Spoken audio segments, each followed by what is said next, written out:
Hi guys. So back when I was a student, life was actually way simpler. I used to stay in a hostel, so my meals were fixed. Either it was the hostel food or whatever was made at home whenever I would go back home. I didn't really care about the latest gadgets because my dad would buy me the phone. My main focus used to be only on my studies, my work, or whatever I wanted to do in life further. And in a strange way, it was easier. But then life got better. When I started earning, I realized that now I got a lot of options, and that came with a lot of decision making. Which phone to buy, where do I want to vacation next, what skills do I want to learn, where to invest, how to manage money. There were so many things that I needed to think about. And I felt that the money which I started earning, which was supposed to give me freedom, that so called freedom started feeling more like a pressure, to be honest. I realized that the more options I'm getting, the more I'm feeling stuck. Now, this video is not about me ranting about my life that, oh my god, it's so difficult, I'm so tired, I have to make so many decisions. The point of this story is that when I started growing up, when I started earning, I started facing conflicts. And it is a similar conflict that a lot of people face in their daily lives, especially if they are in the middle class. This conflict or this whole thing is called as the paradox of choices. And today in this video, I want to talk about this specifically, that why even after making money, even after doing everything that they're supposed to do, even after earning decent salaries, a lot of people who are in the middle class, they feel like they are running in circles. And if you are in this situation, is this going to be your future all the time, or is there even a way out? And if there is a way out, then what are the steps that we can take to avoid this trap? Now, why am I talking about this is because I come from a middle class family. I have seen my parents work hard their entire lives, save money, and not be caught in this loop. So I can share a few things that I learned from them and might even help you if you're feeling caught up. So do watch this video till the end. It's going to be really insightful. It's going to be really candid also. And do give this video a like. That would encourage me to make more such content. Now, the fact of the matter is that there are three classes in society. On one extreme, there are the have-nots or the poor. Now, if you're in this zone, choices are really made for you. You eat what you can afford, you buy whatever you really need, you live where you can manage. In this zone, in this class, it's mostly about survival. On the other end of the spectrum are the rich with no dearth of money. Here again, choices don't really matter to you. You can eat whatever you want, you can outsource a lot of work, you can live wherever you want, you get the best of everything. And then comes the middle class who is stuck in between. Now, if you are in this zone, chances are that you have decent income, you do a white collar job, you have a good standard of living. If you think about it, you have money, but it's not really enough. What do I mean by that is that there is enough money to dream, but not enough to do it all. And that leads to making choices, picking things which are priority based, picking things which require your most attention. And this tension, the constant act of balancing everything, of managing everything, causes 90% of stress in the middle class. It is true that when you enter the so-called middle class, your income definitely rises. You are not really fending for survival. And that income gets you a lot of options. For instance, you can finally buy that phone that you have been wanting for so long, or you can finally take your family out on a vacation. You can think about what to eat outside once or twice in a month or in a week also. But when the resources are limited, you need to carefully choose where you put your foot in, where you allocate your money at. So the freedom that the money was supposed to bring to you when you started earning more, it kind of starts feeling a bit restrictive. And instead of feeling richer or having more satisfaction, we end up feeling more trapped. Okay, let's imagine a scenario. Let's say you have a family of four, or not even a four.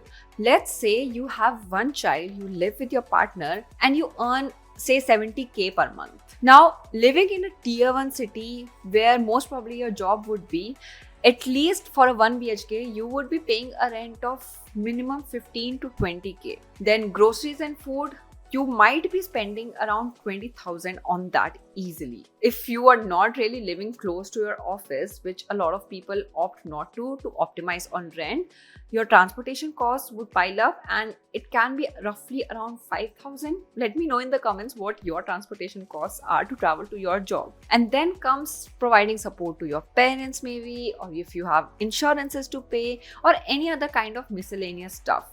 Another maybe 10,000 you would be spending from your pocket. Now, after adding all this, you are probably left with around 20,000.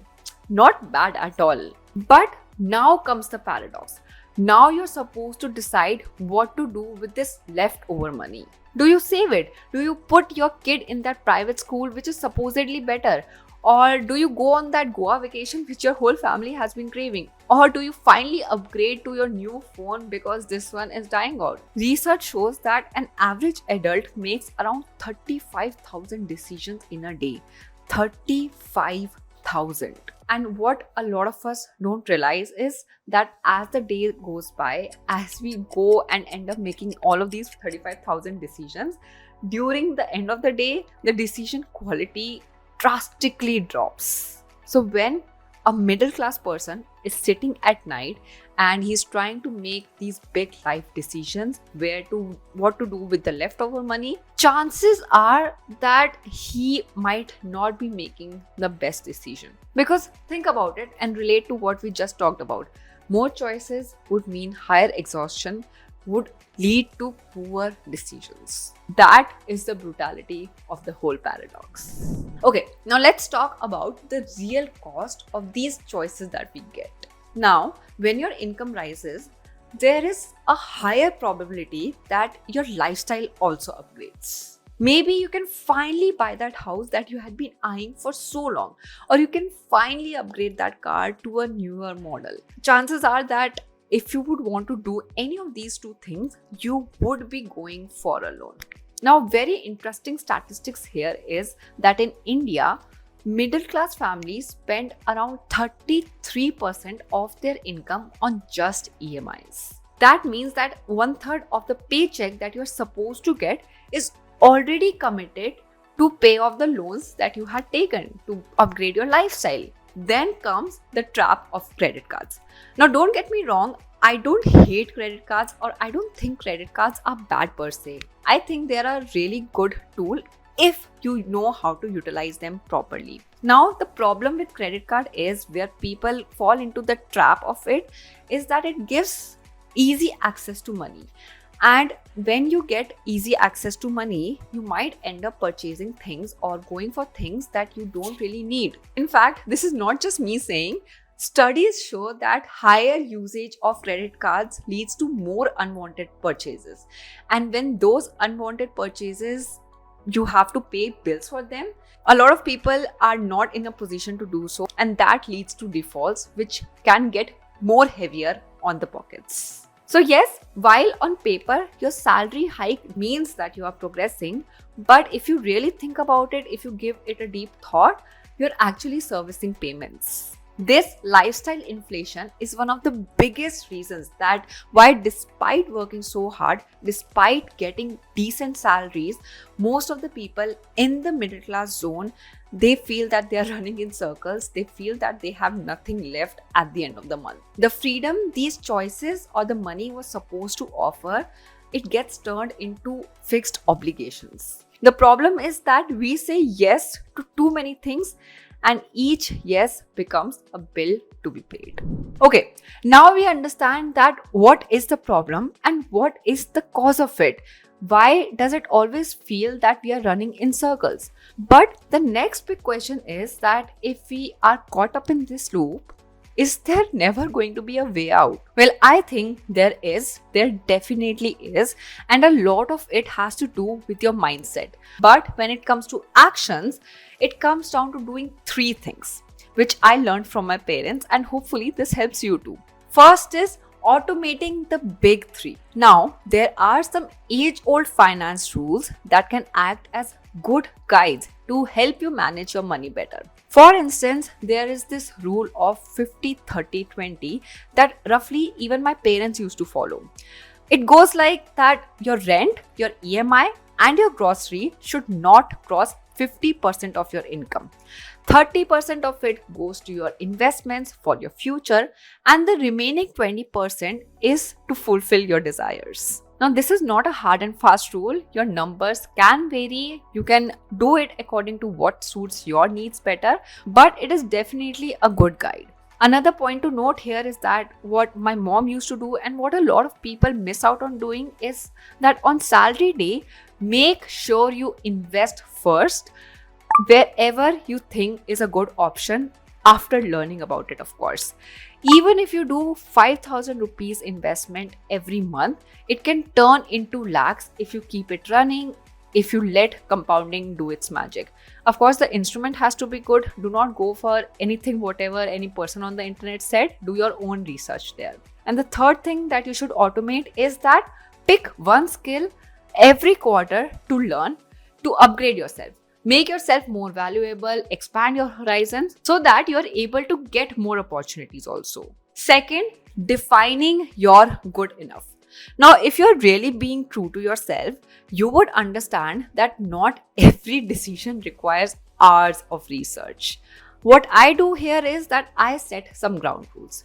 For example, that if I have to buy a new phone, I set a budget that, okay, 25,000 is my maximum limit.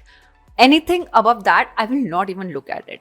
If I have to book flight tickets, I'll do it within 30 minutes, not a second more. Hotel booking is another story, but there I'm trying to improve by just keeping 2 tabs open. Lesser the number of tabs, lesser the pressure, lesser the overwhelming, and quicker the decision. The point here is that if it fits your rule, buy it and then move on to the next decision. And third, upgrading with milestones, not with emotions. If you have to get a new car or if you have to buy a bigger home, make sure that your income has increased proportionately and your savings haven't dipped. If you are required to compromise, wait for 90 days and then recheck. These are not hacks, these are just decision making guides.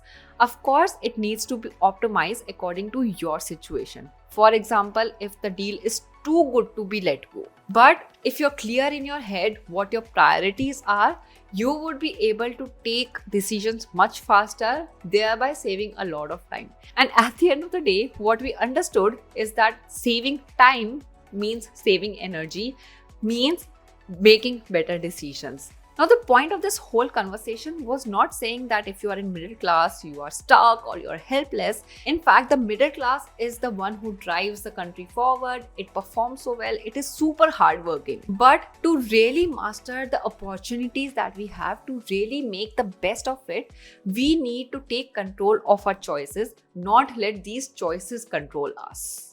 And this we will do by simplifying, automating, and focusing on the things that actually matter. What we need to do is addressing our circumstances while acting on our aspirations. Both of these go hand in hand. It can be minimizing our liabilities while building multiple income streams. So now you tell me, what is that one thing that you are going to simplify? Put them down in the comments below. Maybe it will inspire someone else also. And if this resonated with you, do give this video a like and subscribe because we are going on this journey together. It's not just about earning more, it's about living with more freedom. I'll see you on the next one.